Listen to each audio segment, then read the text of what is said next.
Donc c'est bien pour déjà pour 4 points. Le cinquième et dernier, c'est alors celui-là aussi revient souvent, malheureusement. Celui-là, il est difficile. Enfin, pour moi, il est difficile. C'est que tu manges peut-être trop de fat bomb ou de dessert cétogène, d'accord? Moi, ça, c'est un truc, comment dire, euh, j'ai eu beaucoup de mal avec ça. Voilà. Moi, avant de manger une alimentation céto, j'avais une grosse habitude, c'est celle que j'ai le plus de mal à supprimer. C'était de manger quelque chose de sucré en regardant une série le soir. D'accord? Après manger, tu vas partir de, je sais pas, 9h, 9h30, une fois que j'ai couché ma fille. Tu vas manger un petit truc. Alors, moi, j'avais toujours mon carreau de chocolat au lait, enfin, tu vois, des trucs comme ça. Donc, du coup, quand je suis passé sur une alimentation céto, ce genre de choses, eh ben, c'était, voilà, on arrête. Donc, du coup, je commençais à regarder pas mal les fat bombs, les desserts, etc., etc. Et donc, je m'en faisais. Et le problème, c'est que devant la télé, ben, les fat bombs, ça se mange bien, quoi. D'accord? Donc ça, c'est peut-être une erreur que tu fais aussi. Moi, je l'ai faite pendant longtemps, cette erreur. Et quand j'ai arrêté de la faire, que voilà, maintenant j'ai trouvé d'autres astuces. Tu vois, je me suis fait le pudding de graines de chia de Sophie, des assiettes, qui est top. Et tu vois, je peux m'en manger un petit, là, comme ça, en fait, je le mange. Ça prend assez de temps à le manger, et du coup, ben, j'ai pas envie d'autre chose. Bon, ça, c'était une petite astuce comme ça.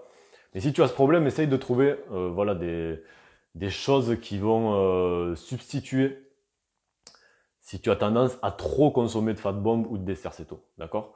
Parce que clairement, voilà, c'est tellement facile à surconsommer que ça peut faire péter tes macros complètement et t'empêcher de perdre du poids. Autre chose aussi, c'est la présence d'édulcorants, forcément, puisque ce sont des desserts. Et selon les personnes, on le sait, ça dépend, tout le monde ne fait pas ça. Moi, personnellement, non, parce que je l'ai essayé. Mais peut-être que toi, oui.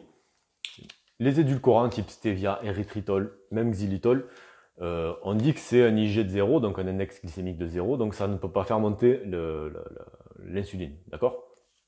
Par contre, il y a un phénomène qui se passe, c'est que le goût sucré peut tromper ton cerveau, et ça peut l'amener à lancer un petit peu la machine et à faire une sécrétion d'insuline qui n'était pas, en fait, voilà, qui est un peu fantôme, entre guillemets, mais qui arrive chez certaines personnes. Donc ça aussi, c'est un truc à tester.